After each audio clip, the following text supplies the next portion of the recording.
Hello friends, Sindhu Bhairavi serial இனி வரப்போகிற எபிசோட்ஸ்க்கான review தான் பார்க்க போகிறோம். அடுத்தடுத்த சுவாரஸ்யங்களை தெரிஞ்சுக்கிறதுக்கு இந்த வீடியோவை ஸ்கிப் பண்ணாமல் கடைசி வரைக்கும் பாருங்கள். நம்ம சிந்து இருந்துட்டு தன்னோட அப்பா அம்மாவோட 60ஆம் கல்யாணத்துக்கு போக முடியலன்னு நினச்சி ரொம்ப வருத்தப்பட்டுக்கிட்டு இருக்காங்க. இன்னொரு பக்கம் பார்த்தீங்கன்னா நம்ம சிவா இருந்துட்டு சிந்து வருத்தப்படுவாளே அப்படின்னு நினச்சி 60ஆம் கல்யாணத்தில் என்ன நடக்குதோ அது எல்லாத்தையுமே வீடியோ ரெக்கார்ட் பண்ணிவிட்டு வீட்டுக்கு வந்துடுறாங்க. வீட்டுக்கு வந்த உடனே நம்ம சிந்துவை பார்த்துட்டு ரொம்பவே வருத்தப்படுறாரு. சிந்து, இங்கே பாரு சிந்து, உன்னை பார்த்தாவே எனக்கு ரொம்ப கஷ்டமாக தான் இருக்குது. ஆனால் அங்கே இருந்தால் அன்னபூர்ணி பெரியம்மா ரொம்ப மனசு வருத்தப்படுவாங்கன்றதுக்காக தான் உன்னை அங்கேருந்து அனுப்பி வச்சுட்டாங்க. என்னை மன்னிச்சிரு சிந்து, உனக்காக நான் எதுவுமே அங்கே பேச முடியல. இங்கே பாரு டாக்டரே, என்னோட அப்பா அம்மாவோட 60ஆம் கல்யாணத்தில் நான் கலந்துக்க கூடாதுன்னு எதுக்காக அவங்க சொல்கிறாங்க எனக்கு புரியல. எனக்கு எவ்வளோ பெரிய துரோகத்தை அவங்க பெரியம்மா பண்ணியிருக்காங்க. என்னால் இதை வாழ்க்கை முழுக்க மறக்கவே முடியாது. இங்கே பாரு சிந்து, நீ கவலைப்படாத. அங்கே நடந்த விஷயத்தெல்லாம் உன்னால் பார்க்க முடியலன்னு தானே நீ வருத்தப்பட்டுக்கிட்டு இருக்க. அது எல்லாத்தையுமே நான் வீடியோ ரெக்கார்ட் பண்ணிட்டு வந்திருக்கேன், இந்த பாரு அப்படின்னு சொல்லி காட்டுவோம். டாக்டரே, என்ன டாக்டரே சொல்கிற, உண்மையாவா அப்படின்னு அந்த வீடியோ பார்க்கவும் ரொம்பவே சந்தோஷமாக அந்த வீடியோவை பார்த்துக்கிட்டு இருக்காங்க. அதுக்கப்புறம் என்ன, ரொம்பவே சந்தோஷமாக, இங்கே பாரு டாக்டரே, எனக்கு இவ்வளோ பெரிய விஷயத்த நீ பண்ணியிருக்க, ரொம்ப சந்தோஷம் டாக்டரே. என்னோட அப்பா அம்மாவோட 60ஆம் கல்யாணத்தை பார்க்க முடியாமல் போயிடுச்சேன்னு நினச்சி நான் ரொம்ப வருத்தப்பட்டுக்கிட்டு இருந்தேன். ஆனால் அந்த வருத்தத்தை நீ மொத்தமாக போய்கிட்ட டாக்டரே, ரொம்ப சந்தோஷமாக இருக்குது அப்படின்னு சொல்லிட்டு நம்ம அதாவது யார் நம்ம சிவா இருந்துட்டு, இங்கே பாரு சிந்து, நீ இப்படி சந்தோஷப்படுவோன்னு எனக்கு தெரியும். அதனால தான் அது எல்லாத்தையும் நான் வீடியோ ரெக்கார்ட் பண்ணிட்டு வந்தேன் தெரியுமா அப்படின்னு சொல்கிறாங்க.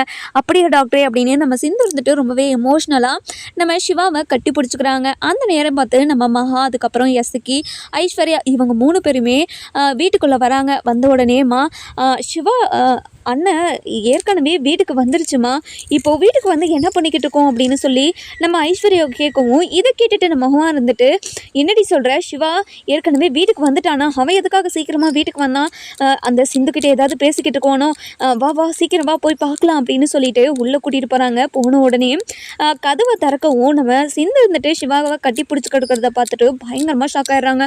அதுக்கப்புறம் என்ன, சிவா அப்படின்னு சொல்லிட்டு ரொம்பவே கத்திக்கிட்டே போய் நம்ம சிந்துவை அப்படியே பிடிச்சி தள்ளி இழுத்து விட்டுடுறாங்க. அதுக்கப்புறம் என்ன, நம்ம சிந்து இருந்துட்டு, இங்கே பாருங்கள், உங்களுக்கு கேவலமாக இல்லையா, நாங்கள் 2 பேரும் தனியாக இருக்கிற போது எதுக்காக இப்படி வந்து எங்களை டிஸ்டர்ப் பண்ணிக்கிட்டு இருக்கீங்க அப்படின்னு நம்ம சிந்து ரொம்ப கோவமாக பேசுவோம். என்னடி பேசிக்கிட்டு இருக்க நீ, இந்த விஷயம் அன்னபூர்ணி அக்காவுக்கு தெரிஞ்சிச்சுன்னா நீ உயிரோடே இருக்க மாட்டேடி, என் பையன் கூட சேர்ந்து வாழ்கிறதுக்கு உனக்கு தகுதியே இல்லைன்னு உன்னை தான் வீட்டை விட்டு துரத்தை விட்டோம்ல, அதுக்கப்புறமும் உனக்கு எப்படி இப்படியெல்லாம் பண்ணுறதுக்கு மனசு வந்துச்சு. இங்கே பாரு சிவா, இதெல்லாம் என்ன சிவா, இது என்னன்னு எனக்கு ஒன்றும் புரியல சிவா அப்படின்னு சொல்லவும், இல்லைம்மா நான் சும்மா தான் வந்து பேசிக்கிட்டு இருக்கேன், என்னன்னு சொல்லுங்கம்மா. இங்கே பாரு சிவா, அன்னபூர்ணி அக்கா வரட்டும், இங்கே நடந்தது எல்லாத்தையுமே அவங்கக்கிட்ட சொல்கிறேன். சொன்னதுக்கப்புறம் அன்னபூர்ணி அக்காவை கஷ்டப்படுத்தினதுக்கு நீ தான் ரொம்ப வருத்தப்படணும். அக்கா எவ்வளோ கஷ்டப்படுவாங்கன்னு அதை நினச்சி பார்த்துருந்தா நீ இப்படியெல்லாம் பண்ணியிருப்பியா, இதெல்லாம் நீ பண்ணியிருக்கவே மாட்டே அப்படின்னு சொல்லி நம்ம அதாவது மகா இருந்துட்டு சிவா கிட்டே சொல்லவும், இதை கேட்டு நம்ம அதாவது சிந்து இருந்துட்டு, போய் சொல்லுங்கள், போய் சொல்லி எங்கள் 2 பேரையும் சேர்த்து வைங்க. சிவாவோட மனசில் இன்னமும் சிந்து இருக்கா, அதனால தான் சிவா போயிட்டு சிந்துவை கட்டி பிடிச்சிட்டு இருந்திருக்கான் அப்படின்னு அவங்களுக்கே புரியட்டும். அவங்களுக்கு புரிஞ்சால் கண்டிப்பாக சீக்கிரமாக எங்கள் 2 பேரையும் சேர்த்து வைக்க போகிறாங்க. அதுக்கு நீங்கள் ஒரு அதாவது நீங்களே அதுக்கு எங்களுக்கு உதவுறேன்னு சொன்னால் நாங்கள் என்ன பண்ண முடியும், நீங்கள் போய் சீக்கிரமாக சொல்லுங்கள், சொன்னாதான் இப்படி நாங்கள் 2 பேரும் சீக்கிரமாக சேர்ந்து வாழ முடியும். போங்க சீக்கிரமாக சொல்லுங்கள் போங்க அப்படின்னு சொல்லவும், இதை கேட்ட உடனே, என்னடி இப்படியெல்லாம் சொன்னால் நான் அக்கா கிட்டே சொல்ல மாட்டேன்னு நினச்சிக்கிட்டு இருக்கேன். அக்கா இந்த விஷயத்த சொன்னால் உன்னை வீட்டை விட்டு துரத்துறது கூட தயங்கவே மாட்டாங்க. இங்கே பாருங்கள், நானும் அதை தான் சொல்கிறேன், நீங்கள் போய் அவங்கக்கிட்ட சொல்லுங்கள், சொல்லி எங்கள் 2 பேரையும் சீக்கிரம் சேர்த்து வைங்க போங்க அப்படின்னு சொல்லிடுறாங்க. இங்கே பாருடி, நான் சொல்ல தாண்டி போகிறேன் அப்படின்னு ரொம்ப வேகமாக அங்கேருந்து கிளம்பிடுறாங்க. அதுக்கப்புறம் எசக்கி இருந்துட்டு, அக்கா அவள் சொல்கிறதுல ஏதோ ஒரு விஷயம் இருக்குதுக்கா, அவள் ஏதோ ஒரு விஷயம் இருக்கிறதுனால தான் இப்படியெல்லாம் நம்மக்கிட்ட சொல்லுன்னு சொல்லிக்கிட்டு இருக்கா. நம்ம இந்த விஷயத்த அவசரப்பட்டு அத்தைக்கிட்ட சொல்லிட்டு அதுக்கப்புறம் நம்ம வருத்தப்படுற மாதிரி ஆகிடும். இங்கே பாருங்கக்கா, நீங்கள் கொஞ்ச நேரம் அமைதியாக இருங்க, இந்த விஷயத்தில் கொஞ்சம் நம்ம பொறுமையாக போகிறதே நல்லதுன்னு நான் நினைக்கிறேன். இங்கே பாருடா, அவள் இந்த விஷயத்த அக்கா கிட்ட சொல்லக்கூடாதுன்றதுக்காக தாண்டா இவன் நம்மக்கிட்ட இந்த மாதிரியெல்லாம் நடந்துக்கிறான். அதனால் நீ அவள் பேசுகிறதெல்லாம் மனசில் வச்சுக்கிட்டே இப்படியெல்லாம் என்கிட்ட பேசாதடா அப்படின்னு சொல்லிடுறாங்க. இதை கேட்ட உடனே நம்ம அதாவது எஸ்க்கு இருந்துட்டு, அக்கா நீ கொஞ்சம் நோட் பண்ணுக்கா, சிவாவும் சிந்து கூட சேர்ந்து வாடுறதுல விருப்பம் இருக்கிற மாதிரி தான் சிவா பண்ணிகிட்ருக்கான். அதுக்கப்புறம் நம்ம அன்னபூர்ணிக்கே தெரிஞ்சு சரி சிவாவோட மனசுலேயே சிந்து இருக்கான். அப்படி இருக்கிற போது இவங்க 2 பேரையும் எதுக்காக நம்ம பிரித்து வைக்கணும் அப்படின்னு நினச்சி அவங்க 2 பேரையும் சேர்த்து வச்சுட்டாங்கன்னா என்ன பண்ணுறது? இங்கே பாருங்கள், நீங்கள் அந்த மாதிரியெல்லாம் யோசிக்காமல் இப்படி ஒரு முடிவை எடுங்க. இந்த விஷயத்தில் நம்ம கொஞ்சம் பொறுமையாகவே போகலாம் அப்படின்னு சொல்லவும் இதை கேட்டு நம்ம ஐஸ்வர்யா வந்துட்டு, இங்கே பாருமா, மாமா சொல்கிறதுலேயும் ஒரு அர்த்தம் இருக்குது, அதனால் கொஞ்சம் பொறுமையாகவே போகலாமா, மாமா சொல்கிற மாதிரியே கேளுமா அப்படின்னு சொல்லவும், என்னடி சொல்கிற நீ சொல்கிறத கேட்டால் எனக்கே கொஞ்சம் பயமாக தான் இருக்குது. சரி இந்த விஷயத்தில் நம்ம கொஞ்சம் பொறுமையாகவே போகலாம். இருந்தாலும் நம்ம இந்த விஷயத்தில் பொறுமையாக போனால் அவள் ஏதாவது இன்னும் திமிர பண்ணானே என்னடி பண்ணுறது? இங்கே பாருமா, அவங்க 2 பேரையும் பிரிக்கிறதுக்கு நம்ம என்னென்னலாம் பண்ணணுமோ அது எல்லாத்தையும் பண்ணணும். அதுக்காக அவங்க 2 பேரையும் சேர்த்து வைக்கிறதுக்காக ஒரு விஷயத்த பண்ணணும்னு நினச்சா நம்மளால் பண்ண முடியாது இல்லைம்மா. அதனால் நீ பொறுமையாகவே இரு, நீ கவலையே படாதம்மா, கண்டிப்பாக அவங்க 2 பேரையும் நம்ம பிரிச்சிடலாம் அப்படின்னு சொல்லிட்டு ரொம்பவே அது எனர்ஜியாக சொல்லிக்கிட்டு இருக்காங்க. இன்னொரு பக்கம் பார்த்தீங்கன்னா அன்னபூர்ணியும் அதுக்கப்புறம் நம்ம ஈஸ்வரி அதுக்கப்புறம் அவங்க அந்த 60ஆம் கல்யாணத்தில் இருந்து எல்லாருமே உள்ளே வந்துடுறாங்க. வந்த உடனே ரொம்பவே சந்தோஷமாக அன்னபூர்ணி இருந்துட்டு பைரவி கிட்டே, பைரவி போய் அப்பாக்கும் அம்மாக்கும் ஆரத்தி கொண்டு வா அப்படின்னு சொல்லிட்டு ஆரத்தி எடுத்துகிட்டு வந்து 2 பேருமே உள்ளே வர வைக்கிறாங்க. அதுக்கப்புறம் ரொம்பவே சந்தோஷமாக அங்கே இருக்கிற எல்லாருமே பேசிக்கிட்டு இருக்காங்க. இந்த பக்கம் பார்த்தீங்கன்னா மகா ரொம்பவே கோவமாக இருக்காங்க. இதை பார்த்து நம்ம அதாவது அன்னபூர்ணி இருந்துட்டு, மகா என்னாச்சு மகா, முகம் ஆடி கிடக்குது, என்னாச்சு சொல்லு மகா, ஏதாவது பிரச்சனையா, அவள் ஏதாச்சும் பண்ணாலா அப்படின்னு சொல்லி கேட்கவும், அப்படியெல்லாம் ஒன்றும் இல்லைக்கா அப்படின்னு சொல்லிடுறாங்க. அதுக்கப்புறம் நம்ம பைரவி இருந்துட்டு ரொம்பவே சந்தோஷமா, அம்மா இந்தாங்கம்மா பால் குடிங்க அப்படின்னு சொல்லிட்டு பால் எல்லாம் எடுத்துகிட்டு வந்து கொடுக்குறாங்க. அதுக்கப்புறம் எல்லாருமே ரொம்ப சந்தோஷமாக இருக்காங்க. அந்த நேரம் பார்த்து நம்ம சேர்ந்து உள்ளே வராங்க.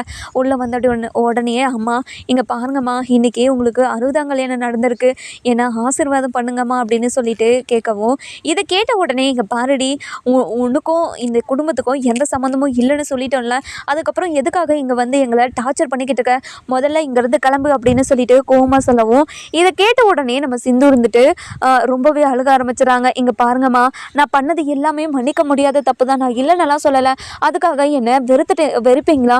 இங்கே பாருங்கம்மா, நான் பண்ணது எல்லாமே தப்பு தான்மா, என்னை மன்னிச்சிருங்கம்மா, ப்ளீஸ்மா, இப்படியெல்லாம் பண்ணாதீங்கம்மா அப்படின்னு சொல்லிட்டு கையெடுத்து கும்பிடுவோம். இதை கேட்டுக்கிட்டு இருந்தேன் நம்ம சிந்துவோட அப்பா இருந்துட்டு, இங்கே பாரு சிந்து, உன் மேலே நான் அசைக்க முடியாத ஒரு நம்பிக்கையை வச்சுருந்தேன், ஆனால் அதெல்லாம் பொய்யின்னு என் மனசையும் என்னை சுக்குநூறாக உடைச்சிட்டேன். அப்படி இருக்கும்போது இனிமே எந்த ஜென்மத்திலையும் உன்னை எங்களோட பொள்ளையாவே நினைக்கவே முடியாது. நீ எனக்கு புள்ளியும் இல்லை, நான் உனக்கு அப்பனும் இல்லை. இனிமே நான் நீ என்னோட அப்பா அம்மானு என்னைக்காவது பேச வந்துட்டேன், அவ்வளோதான் உனக்கு மரியாதை, முதல்ல இருந்து இங்கேருந்து கிளம்பு அப்படின்னு சொல்லிட்டு ரொம்ப கோவமாக பேசவும், இதெல்லாம் கேட்டுக்கிட்டு இருந்தேன் நம்ம சிந்து இருந்துட்டு ரொம்பவே வருத்தப்படுறாங்க. இங்கே பாருங்கப்பா, கண்டிப்பாக என்னோட மனசு ஒரு நாள் உங்களுக்கு புரியிறப்ப நீங்கள் கண்டிப்பாக என்னை புரிஞ்சுப்பீங்கன்னு நான் நம்புகிறேன்.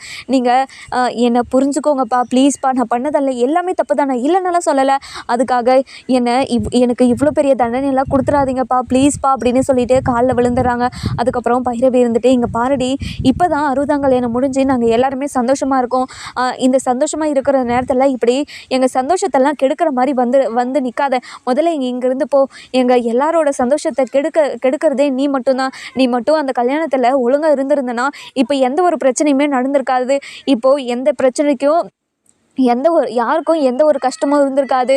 அப்படி இருக்கும்போது நீ எதுக்காகடி முன்ன வந்து எல்லாரையும் கஷ்டப்படுத்திக்கிட்டே இருக்க, முதல்ல இங்கேருந்து போயிடுடி அப்படின்னு சொல்லி கோவமாக சொல்கிறாங்க. இதெல்லாம் கேட்டுக்கிட்டு இருந்தேன் நம்ம மகா இருந்துட்டு, இங்கே பாருடி, அதுதான் எல்லாரும் அவ்வளோ தூரம் சொல்லிக்கிட்டே இருக்காங்களே, எதுக்காக எல்லாரையும் கஷ்டப்படுத்திக்கிட்டு இருக்கா, முதல்ல இங்கேருந்து கிளம்புடி அப்படின்னு சொல்லி கோவமாக சொல்லிடுறாங்க. இதை கேட்ட உடனே நம்ம சிந்து இருந்துட்டு எல்லாருக்கிட்டையும் அசிங்கப்படுத்திட்டு ரொம்பவே அழுதுகிட்டே அங்கேருந்து போய் ஒரு மூலையில் உட்காந்து அழுக ஆரம்பிச்சிடறாங்க. கடவுளே, எனக்கு இவ்வளோ பெரிய தண்டனை எதுக்காக கொடுத்த, என்னோட அப்பா அம்மாவோட 60ஆம் கல்யாணத்தில் போயிட்டு அவங்க முன்னாடி நின்று அவங்களுக்கு செய்ய வேண்டிய சடங்கு எல்லாத்தையும் நான் செய்யணும்னு ஆசைப்பட்டேன், ஆனால் அப்படி ஒரு குடுப்பனையும் எனக்கு கொடுக்காம போயிட்டே கடவுளே, நான் உனக்கு என்ன பாவம் பண்ணேன், நான் பண்ணது எல்லாமே தப்பு தானே, எதுக்காக இப்படி ஒரு தண்டனை எனக்கு கொடுத்த அப்படின்னு நம்ம சிந்து இருந்துட்டு ரொம்பவே மனசில் வருத்தப்பட்டு அழுதுகிட்டே இருக்காங்க. அதுக்கப்புறம் நம்ம சிவா இருந்துட்டு சிந்துக்கிட்ட வந்து, என்ன சிந்து, இங்கே பாரு சிந்து, அவங்க பேசினதெல்லாம் நினச்சி நீ வருத்தப்படாத, கண்டிப்பாக ஒரு நாள் உன்னை புரிஞ்சுக்கிட்டு அவங்க எல்லாருமே உங்ககிட்ட வந்து பேச வருவாங்க, நீ கவலைப்படாத அப்படின்னு சொல்லிடுறாங்க. அதுக்கப்புறம் என்ன நம்ம சிந்து இருந்துட்டு, என்ன டாக்டரே நீ இப்படி சொல்கிற, அங்கே எனக்காக ஒரு வார்த்தை பேசியிருப்பேன்னு நான் நினச்சேன், ஆனால் நீ எந்த ஒரு வார்த்தையுமே எனக்காக நீ பேசவே மாட்டேன்னுக்கிற, எனக்கு எவ்வளோ கஷ்டமாக இருக்குது தெரியுமா அப்படின்னு ரொம்பவே ஃபீல் பண்ணி அழுதுகிட்டே இருக்கவும், இதை கேட்ட உடனே இங்கே பாரு சிந்து, நீ 1000 முறை என்கிட்ட கேட்டாலும் ஒரே ஒரு வார்த்தை தான், என்னோட அன்னபூர்ணி பெரியம்மாவோட வார்த்தையை என்னால் மீறவே முடியாது. அது உனக்கே தெரியும்ல, அப்படி தெரிஞ்சிருந்தும் என்கிட்ட இப்படியெல்லாம் பேசலாமா? இங்கே பாரு டாக்டரே, இப்போ அன்னபூர்ணி அத்தைக்கு தெரியாமல் தானே என்கிட்ட வந்து பேசிக்கிட்டு இருக்கா, அது மாதிரி ஒரே ஒரு தடவை எனக்காக நீ பேசினா என்னோட மனசு எவ்வளோ சந்தோஷப்படும். நீ என் கூட வாழ்கிறேன்னு ஒத்துக்கிட்டதுக்கு ஒரு சாட்சியாக அதை எடுத்துக்கிட்டு நான் எவ்வளோ சந்தோஷமாக இருப்பேன். அதுக்காக உன்னோட பெரியம்மாவை நான் கஷ்டப்படுத்த சொல்லலை. எனக்காக ஒரு வார்த்தை நீ அங்கே பேசியிருந்தா என் மனசு சந்தோஷப்பட்டிருக்கணும் மட்டும்தான் சொல்கிறேன் அப்படின்னு சொல்லிடுறாங்க. அது எப்படி உனக்காக பேசினா என்னோட பெரியம்மாவோட மனசு கஷ்டப்படணும்னு உனக்கு தெரியாதா? அப்படி தெரிஞ்சிருந்தோம் எதுக்காக என்கிட்ட இப்படியெல்லாம் பேசுகிற அப்படின்னு சொல்லிட்டு ரொம்பவே கோவமாக ரொம்பவே வருத்தமாக நம்ம சிவா இருந்துட்டு சிந்துக்கிட்ட சொல்கிறாங்க. சிந்து இருந்துட்டு ரொம்பவே வருத்தப்பட்டுக்கிட்டு, இங்கே பாருங்கள் டாக்டரே, எனக்காக நீங்கள் பேச மாட்டீங்கன்னு தெரியும், ஆனால் ஏதோ ஒரு மனசுக்குள்ளே ஒரு ஏக்கம் கனவு, நீங்கள் எனக்காக பேசிட மாட்டீங்களா அப்படின்னு எனக்கு தோணிக்கிட்டே இருக்குது. என்ன பண்ணுறது? இங்கே பாரு டாக்டரே, என் கூட சேர்ந்து நீ வாழ விருப்பம் இல்லைன்னு சொல்லியிருந்தா கூட நான் இதெல்லாம் பெருசாக எடுத்துருக்க மாட்டேன். ஆனால் என் கூட சேர்ந்து நீ வாழ்கிறேன்னு சொல்லிட்டு எனக்கு இவ்வளோ பெரிய துரோகத்தை நீ பண்ணும்போது என் மனசுக்கு எவ்வளோ வருத்தமாக இருக்கும். அதை நீ நினச்சி பார்த்தியா? நீ நினச்சி பார்க்காம இப்படி ஒரு துரோகத்தை எனக்கு பண்ணியிருக்கே. ஏன் டாக்டரே உன் மனசுக்கு என் மனசில் இருக்கிற ஆசையும் கனவும் உனக்கு புரிய மாட்டேங்குது? ஏன் டாக்டரே சொல்லு டாக்டரே அப்படின்னு சொல்லி கேட்கவும், இதை கேட்ட உடனே நம்ம சிந்து இருந்துட்டு பேசிக்கிட்டே இருக்காங்க. இங்கே பாரு சிந்து, உன்னை நான் மனசார ஏற்றுக்கிட்டேன்னா, நான் இப்போ கூட இல்லைன்னெல்லாம் சொல்லலை. அதாவது அன்னபூர்ணி பெரியம்மா கிட்ட கேட்காம உன்கிட்ட முடிவை சொன்னது தப்பு தான். ஆனால் அவங்க தான் என்னை நம்பவே இல்லையே, நீ தான் போய் சொல்லி என்னை கல்யாணம் பண்ணிக்கிட்டது அவங்க நம்பவே. அப்படி இருக்கும்போது அவங்க கிட்ட போயிட்டு நான் சிந்து கூட சேர்ந்து வாழ்றதில்ல, எனக்கு இப்போ முழு விருப்பம் இருக்குது, நான் இனிமேல் அவ கூட சேர்ந்து வாழ்கிறேன் அப்படின்னு சொன்னால் அவங்க என்ன சொல்லியிருப்பாங்க சொல்லு அப்படின்னு சொல்லவும், இங்கே பாரு சிந்து, இது எல்லாத்துக்குமே காரணம் நீ தானே இது எல்லாத்துக்குமே முற்றுப்புள்ளியாக இருந்திருக்க. அப்படி இருக்கும்போது நான் என்ன பண்ண சொல்லு? என்கிட்ட ஏதாவது என்கிட்ட இப்படியெல்லாம் பேசி நான் என்ன பண்ண போகிறேன் சொல்லு? நான் எதுவுமே பண்ண முடியாது. இப்போது பண்ணாதப்போ நான் என்ன சொல்ல முடியும்? இங்கே பாரு, நான் எதுவுமே சொல்ல முடியாது. என்னை பார்த்து நீ இப்படியெல்லாம் பேசாத அப்படின்னு சொல்லிடுறாங்க. இதை கேட்ட உடனே நம்ம சிந்து இருந்துட்டு ரொம்பவே வருத்தப்படுறாங்க. இங்கே பாரு டாக்டரே, நீ என்கிட்ட இப்படியெல்லாம் பேசுவேன்னு நினச்சி கூட பார்க்கல டாக்டரே. இங்கே பாரு சிந்து, கண்டிப்பாக நீ அன்னபூர்ணி பெரியம்மாவோட மனசை மாற்றி என் கூட சேர்ந்து வாழுவேன்னு எனக்கு நம்பிக்கை இருக்குது. நீயும் கவலைப்படாத, நீயும் நம்பிக்கையாக இருக்கு. கண்டிப்பாக நீயும் நானும் சேர்ந்து ஒன்றா வாழ்ந்து நம்ம நிறைய குழந்தைகளை பெற்றுக்கலாம், சரியா அப்படின்னு சொல்லி பேசிக்கிட்டு இருக்காங்க. இதை கேட்டு நம்ம சிந்து ரொம்பவே மனசு மாதிரி சந்தோஷமாக நம்ம சிவாவை கட்டி பிடிச்சிக்கிறாங்க. அந்த நேரம் பார்த்து நம்ம சிவா, அதாவது நம்ம அன்னபூர்ணி இருந்துட்டு சிவாவை தேடி மேலே போகலான்னு போகிறாங்க. ஆனால் பக்கத்துலேயே தானே நம்ம சிந்துவோட ரூமை திறந்து பார்க்கவும் நம்ம சிவாவும் சிந்துவும் அப்படியே கட்டி பிடிச்சிக்கிட்டு இருக்கிறத பார்த்துட்டு ரொம்பவே ஷாக் ஆயிடுறாங்க. சிவா அப்படின்னு சொல்லிக்கிட்டு கத்துவோம். இதை பார்த்தா நம்ம சிவா இருந்துட்டு ரொம்பவே ஷாக் ஆயிடுறாங்க. பெரியம்மா, அதெல்லாம் ஒன்றும் இல்லை பெரியம்மா, சும்மா பேசலாம் தான் வந்தேன், ஒன்றும் இல்லை பெரியம்மா அப்படின்னு சொல்லிட்டு பதறி போய் நிற்கவும், இதெல்லாம் பார்த்துக்கிட்டு இருந்தேன் நம்ம அன்னபூர்ணி வந்துட்டு ரொம்பவே கோவமாக, இங்கே பாரு ரொம்பவே இங்கே பாரு சிவா, எனக்கு நீ இவ்வளோ பெரிய துரோகத்தை பண்ணுவேன்னு நினச்சி கூட பார்க்கல. இவ கூட பேசக்கூடாது செய்யக்கூடாதுன்னு நான் சொல்லிக்கிட்டு இருந்தா, அதையும் மீறி இவளை கட்டி பிடிச்சிக்கிட்டு நின்றுக்கிட்டு இருக்க. இதெல்லாம் என்ன சிவா? இதெல்லாம் என்னால் பார்க்க சகிக்கவே இல்லை. எதுக்காக இவ்வளோ பெரிய துரோகத்தை எனக்கு பண்ணிக்கிறேன் அப்படின்னு சொல்லவும், இதை கேட்ட உடனே நம்ம சிந்து இருந்துட்டு ரொம்பவே அழுதுகிட்டே, இங்கே பாருங்க அத்தை, சிவா டாக்டர் எதுவுமே பண்ணலை. நான் டாக்டர் கூட சேர்ந்து டாக்டர் என் கூட பேச மாட்டேன்னு தான் சொன்னார். ஆனால் நான் தான் டாக்டரை வற்புறுத்தி என் கூட பேச வச்சேன். டாக்டர் மேலே எந்த தப்பும் இல்லை, என்னை மன்னிச்சிருங்க அத்தை அப்படின்னு சொல்லிட்டு கையெடுத்து கும்பிடுவோம். இங்கே பாருடி, என் பையன் ரொம்ப நல்ல பையன்டி, என் பையன் கூட சேர்ந்து வாழ்கிறதுக்கு உனக்கு தகுதியே இல்லை. தகுதியே இல்லாத ஒருத்தி என்னோட பையன் கூட சேர்ந்து எப்படி வாழ முடியும்? என் பையனை விட்டுட்டு போயிடு. என் பையன் சந்தோஷமாக இந்த உலகத்தில் வாழணும்னா நீ இந்த வீட்டை விட்டு போகணுண்டி. முதல்ல இந்த வீட்டை விட்டு உன்னை அனுப்புறது தாண்டி என்னோட வேலையே அப்படின்னு சொல்லிடுறாங்க. இதை கேட்ட உடனே நம்ம சிந்து இருந்துட்டு ரொம்பவே வருத்தப்படுறாங்க. "இங்கே பாருங்க பெரியம்மா, இப்படியெல்லாம் பேசாதீங்க பெரியம்மா" அப்படின்னு சொல்லவும், இது கேட்ட உடனே நம்ம சிந்து இருந்துட்டு ரொம்பவே ஆச்சரியப்படுறாங்க. தனக்காக அவங்க பெரியம்மா கிட்ட பேசுகிறானே அப்படின்னு சொல்லிட்டு ரொம்பவே சந்தோஷப்படவும், அதுக்கப்புறம் நம்ம சிந்து இருந்துட்டு, "இங்கே பாருங்க அத்தை, நாங்கள் பண்ணது எல்லாமே தப்பு தான், இல்லைன்னுலாம் சொல்லலை. அதுக்காக அதுக்காக இப்படியெல்லாம் பண்ணாதீங்க. என்னையும் டாக்டரையும் இந்த கடவுளே நினச்சாலும் பிரிக்க முடியாது. கண்டிப்பா உங்களோட மனசை மாற்றி நானும் டாக்டரும் சேர்ந்து வாழ்வோம். அதை நீங்கள் பார்க்க தான் போகிறீங்க. உங்கள் வாழ்க்கையிலே இப்படி ஒரு மருமக எனக்கு கிடைச்சதில் நான் ரொம்ப பெருமைப்படுறேன் அப்படின்னு சொல்லுவீங்க அத்தை. அந்த அளவுக்கு கண்டிப்பாக உங்கள் மனசை மாற்றுவேன். நீங்கள் கவலைப்படாதீங்க அப்படின்னு சொல்லவும், இது கேட்ட உடனே நம்ம சிந்து வந்துட்டு சிந்து சொல்கிறதெல்லாம் கேட்டுட்டு நம்ம அன்னபூர்ணி இருந்துட்டு, "இங்கே பாருடி, இனிமேல் இப்படி என்னோட பையன் கூட தெரியாமல் பேசுகிற வேலை பார்த்தேன், அவ்வளோதான் உனக்கு. நான் என்ன ஏதுன்னு கூட பார்க்க மாட்டேன். உன்னை அப்படியே வீட்டை விட்டு துரத்துருவேன். இங்கே பாருங்க அத்தை, கோர்ட்டே என்ன டாக்டர் கூட சேர்ந்து 1 வருஷம் வாழ சொல்லியிருக்கு. அப்படி இருக்கும்போது டாக்டர் கூட நீங்கள் வாழக்கூடாதுன்னு சொல்கிறது மிகப்பெரிய தப்பு. டாக்டர் கூட சேர்ந்து வாழணும். நான் என்னை டாக்டர் ரூம்லேயே தங்க வைங்க" அப்படின்னு சொல்கிறாங்க. இதை கேட்ட உடனே நம்ம அதாவது அன்னபூர்ணி வந்துட்டு பயங்கர கோவமாக, "இங்கே பாருடி, என் பையன் கூட இந்த வீட்டில் இருக்கிறதே என்னால் தாங்க முடியல. நீ டாக்டரோட ரூம்லேயே இருக்கணும், அதாவது சிவாவோட ரூம்லேயே இருக்கணும்னு நினைக்கிறியா? அது மட்டும் நடக்கவே நடக்காது. நீ அது மட்டும் நடக்கும்னு மட்டும் நினச்சிடாத" அப்படின்னு சொல்லி ரொம்பவே கோவமாக சொல்லிக்கிட்டு இருக்கவும், இதெல்லாம் கேட்டுக்கிட்டு இருந்தேன் நம்ம சிந்து இருந்துட்டு ரொம்பவே வருத்தமாக அழுதுகிட்டே இருக்காங்க. அதுக்கப்புறம் என்ன, நம்ம சிந்து இருந்துட்டு, இங்கே பாருங்க அத்தை, நான் கண்டிப்பாக உங்களோட மனசை மாற்றுவேன், நீங்கள் கவலையப்படாதுங்க" அப்படின்னு சொல்லிடுறாங்க. அதுக்கப்புறம் என்னன்னு ஒரு பக்கம் பார்த்தீங்கன்னா, நம்ம டாக்டர் இருந்துட்டு ரொம்பவே வருத்தப்பட்டுக்கிட்டு இருக்காங்க. சிந்து எதுக்காக இவ்வளோ கஷ்டப்பட்டுக்கிட்டு இருக்கணும், அவள் இவ்வளோ கஷ்டப்படவே கூடாது அப்படின்னு நினச்சி ரொம்பவே வருத்தப்பட்டுக்கிட்டு இருக்காங்க. அந்த நேரம் பார்த்து நம்ம மகா இருந்துட்டு அன்னபூர்ணி கிட்ட போயிட்டு, இங்கே பாருங்கக்கா, நீங்கள் சிந்துக்கிட்ட ஏதோ பேசிக்கிட்டு இருந்தீங்க, என்னக்கா விஷயம் அப்படின்னு சொல்லவும், நடந்த விஷயத்தெல்லாம் அன்னபூர்ணி சொல்கிறாங்க. சொன்ன உடனேயே அன்னபூர்ணிக்கிட்டே இதுதான் சொல்கிறதுக்கு நேரம் அப்படின்னு சொல்லிட்டு, "அக்கா, இதுக்கு முன்னாடியும் நீங்கள் வீட்டுக்கு வராதுக்கு முன்னாடி சிவாவும் சிந்துவும் இப்படி தான் கட்டி பிடிச்சிக்கிட்டு இருந்தாங்க. என்னடின்னு கேட்கும்போது என்னவே திமிரா பேசி என்னவே அடக்கி வச்சுட்டா. உங்ககிட்ட இந்த விஷயத்த சொல்லலான்னு தான் நினச்சேன். சரி, நீங்கள் எல்லாருமே சந்தோஷமாக இருக்கீங்க, உங்கள் சந்தோஷத்தை எதுக்காக கெடுக்கணும் அப்படின்றதுக்காக தான் நான் எந்த ஒரு விஷயத்தையுமே சொல்லாமல் இருந்தேன்.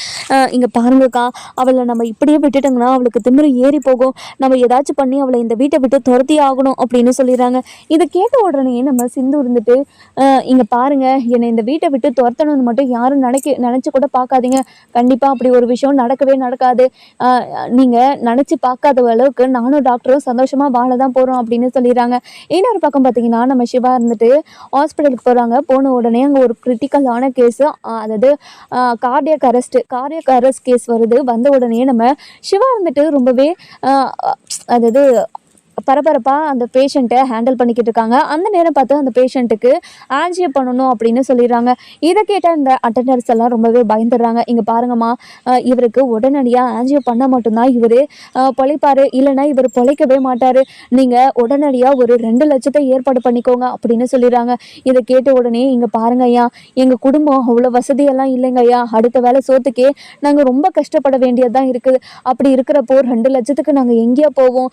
நாங்கள் வாழ்க்கை முழுக்க சம்பாதிச்சா கூட 2 லட்சத்தை எங்களால் சம்பாதிக்க முடியாது" அப்படின்னு சொல்லிடுறாங்க. இதை கேட்ட உடனே, "இங்கே பாருங்கம்மா, நீங்கள் ஏதாச்சும் பண்ணி 2 லட்சம் நீங்கள் கட்டினா மட்டும்தான் உங்கள் புருஷனோட உயிரவே காப்பாற்ற முடியும். அப்படி இருக்கும்போது நீ என்னம்மா பண்ண முடியும் சொல்லுங்கம்மா" அப்படின்னு சொல்கிறாங்க. "இங்கே பாருங்க ஐயா, உங்களை கையெடுத்து கும்பிட்றேன். எங்ககிட்ட அவ்வளோ பணமெல்லாம் இல்லை. என் புருஷனை மட்டும் காப்பாற்றி கொடுத்துருங்க ஐயா, ப்ளீஸ் ஐயா" அப்படின்னு சொல்லிட்டே கெஞ்சிக்கிட்டு இருக்காங்க. இன்னொரு பக்கம் பார்த்தீங்கன்னா, நம்ம ஸ்னேகா இருந்துட்டு அப்பன்னு பார்த்து நம்ம சிவாவோட ஹாஸ்பிட்டலுக்கு வராங்க. வந்த உடனே நம்ம சிவா ஒரு கேஸை ஹேண்டில் பண்ணிக்கிட்டு இருக்கிறத பார்த்துட்டு, "இங்கே பாருங்கம்மா, இந்த அதாவது இவர் உலகத்துக்கே ஃப்ரீயாக ட்ரீட்மெண்ட் பார்க்குறவர். உங்கள் புருஷனுக்கு மட்டும் பார்க்க மாட்டாரா என்ன? கண்டிப்பாக பார்ப்பாரு, நீங்கள் கவலையப்படாதீங்க" அப்படி இப்படின்னு நம்ம அட்டனர்கிட்ட எதையோ சொல்லிக்கிட்டு இருக்கவும், இதெல்லாம் கேட்ட நம்ம சிவா இருந்துட்டு, "இங்கே பாரு, இங்கே பாரு ஸ்னேகா, என்னோடய ஹாஸ்பிட்டலில் நீ எதுக்காக என்னோடய பேஷண்ட்டுக்கிட்டெல்லாம் பேசிக்கிட்டு இருக்க?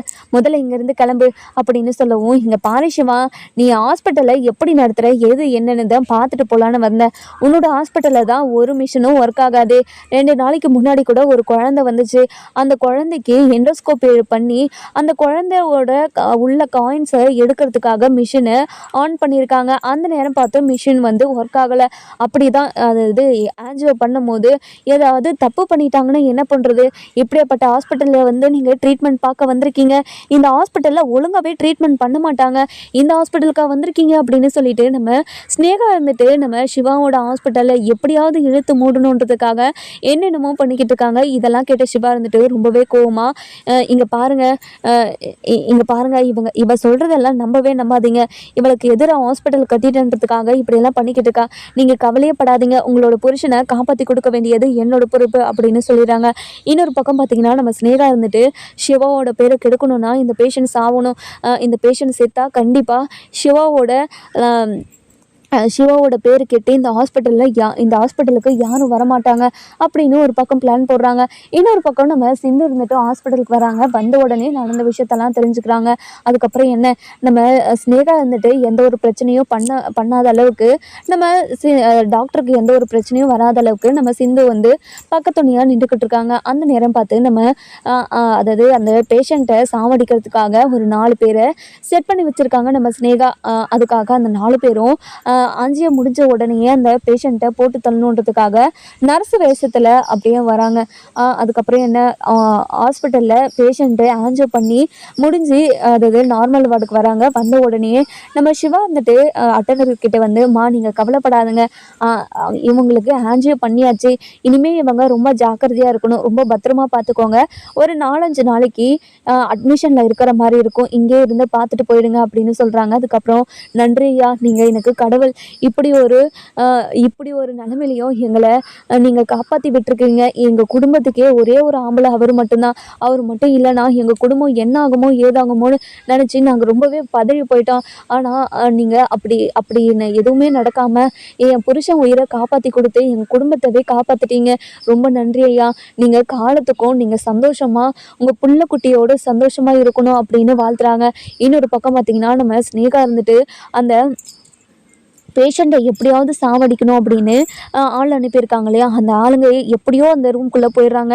போன உடனே அந்த ரூம்குள்ளே போயிட்டு பேஷண்ட்டு நல்லா சுவாசம் பண்ணிக்கிட்டு இருக்கிறத பார்த்துட்டு எப்படி சாவடிக்கலாம் அப்படின்னு சொல்லி யோசிச்சுட்டே இருக்காங்க. அதுக்கப்புறம் தலகாணி வச்சு அமுத்தி சாவடிச்சிடலாமா, என்ன பண்ணலாம் அப்படின்னு சொல்லிட்டு யோசிச்சுக்கிட்டே இருக்கவும் அந்த நேரம் பார்த்து டாக்டர் உள்ளே வந்துடுறாங்க. உள்ளே வந்த நேரம் பார்த்து எல்லாருமே அங்கங்கே ஒழிஞ்சுக்கிறாங்க.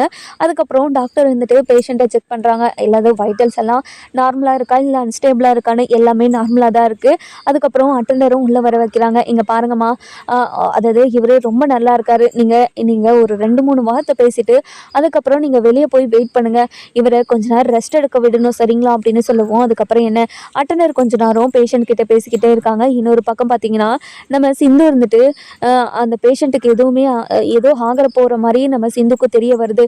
தெரிய வந்த உடனே நம்ம சிந்து இருந்துட்டு ரொம்பவே வருத்தப்பட்டு என்னமோ நடக்க போகுது, டாக்டருக்கு பெரிய அவமானம் ஏதோ நடக்க போகுது, அதை நம்ம தடுத்தே ஆகணும் அப்படின்னு சொல்லிட்டு நம்ம பேஷண்ட் ரூமுக்கு போகிறாங்க. போன உடனே நம்ம பேஷண்ட் ரூமில் யாரோ இருக்கிறத பார்த்துறாங்க.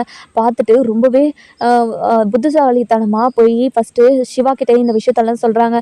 சொன்ன உடனே சிவாவும் ரொம்பவே ஃபாஸ்ட்டாக ரூமுக்கு அதாவது அந்த பேஷண்ட் ரூமுக்கு ஓடி வந்து பேஷண்ட்டோட ரூமில் அதாவது லாக்கை போட்டுடுறாங்க. அதுக்கப்புறம் என்ன, ரூமில் இருக்கிற எல்லாருமே கண்டுபிடிச்சி வெளியே இழுத்துட்டு வராங்க. வந்த உடனே நீங்களாம் யார், எதுக்காக இங்கே வந்திருக்கீங்க அப்படின்னு சொல்லிட்டு கேட்கவும் அவங்க யாருமே எதுவுமே சொல்ல மாட்டாங்க. அப்படியே அமைதியாகவே உட்காந்துக்கிட்டே இருக்காங்க. அதுக்கப்புறம் இங்கே பாருங்கள், நீங்கள் யார் என்னென்னு சொல்லலைன்னா கண்டிப்பாக உங்களை போலீஸில் பிடிச்சி கொடுத்து ஜென்மத்துக்கும் வெளியே வர முடியாத மாதிரி பண்ணிவிடுவேன், யாருன்னு சொல்கிறீங்களா இல்லையா அப்படின்னு சொல்லி கேட்கவும் இதை கேட்ட உடனே நம்ம அவங்க எல்லாருமே ரொம்ப பயந்துக்கிட்டு, இங்கே பாருங்கள் சார், ஸ்னேகா தான் எங்களை அனுப்பிவிட்டா, இந்த பேஷண்ட்டை சாவடிச்சா உங்களோட பேரும் இந்த ஹாஸ்பிட்டலோட பேரும் கெட்டு போகும், இனிமேல் இந்த ஹாஸ்பிட்டலுக்கு யாரும் வரமாட்டாங்க, அதனால் அந்த பேஷண்ட்டை நீங்கள் சாவடிச்சுட்டு வந்துடுங்க அப்படின்னு எங்களை அனுப்பி வச்சுருந்தாங்க அப்படின்னு சொல்கிறாங்க.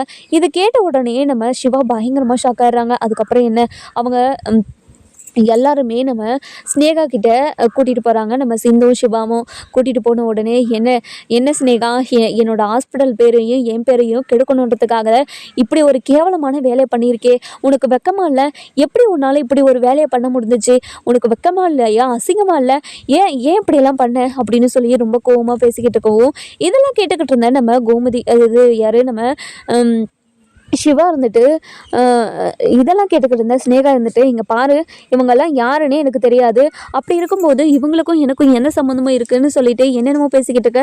முதல்ல இங்கேருந்து கிளம்பு, முதல்ல இங்கேருந்து போ" அப்படின்னு சொல்லிட்டு போய் சொல்லிக்கிட்டே இருக்கவும், நம்ம சிந்து இருந்துட்டு, "இங்கே பாருடி, என்னோட டாக்டருக்கு எந்த பிரச்சனை வந்தாலும் அந்த பிரச்சனையிலேருந்து டாக்டரை எப்படியாவது வெளியே கொண்டு வந்துடுவேன்டி.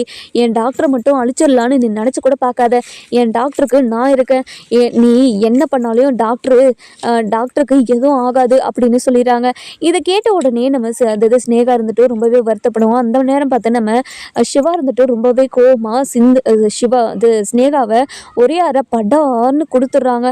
இதை பார்த்துக்கிட்டு இருந்த நம்ம ஸ்னேகா அப்படியே பயங்கரமாக ஷாக் ஆயிடுறாங்க. "என்ன சிவா, எதுக்காக என்ன அரைஞ்ச? எதுக்காக என்ன அரைஞ்சன்னு சொல்லு சிவா" அப்படின்னு சொல்லவும், "நீ பண்ணியிருக்க வேலைக்கு ஒரு அடியோட விட்டனேன்னு சந்தோஷப்படு" அப்படின்னு சொல்கிறாங்க. நம்ம ஸ்னேகா இருந்துட்டு இதுக்கு மேலேயும் புத்தி வருமா வராதான்னு நம்ம வர எபிசோடில் பார்க்கலாம். இந்த வீடியோ உங்களுக்கு பிடிச்சிருந்தா லைக் பண்ணுங்கள், சப்ஸ்கிரைப் பண்ணுங்கள், மறக்காமல் பெல் ஐகான்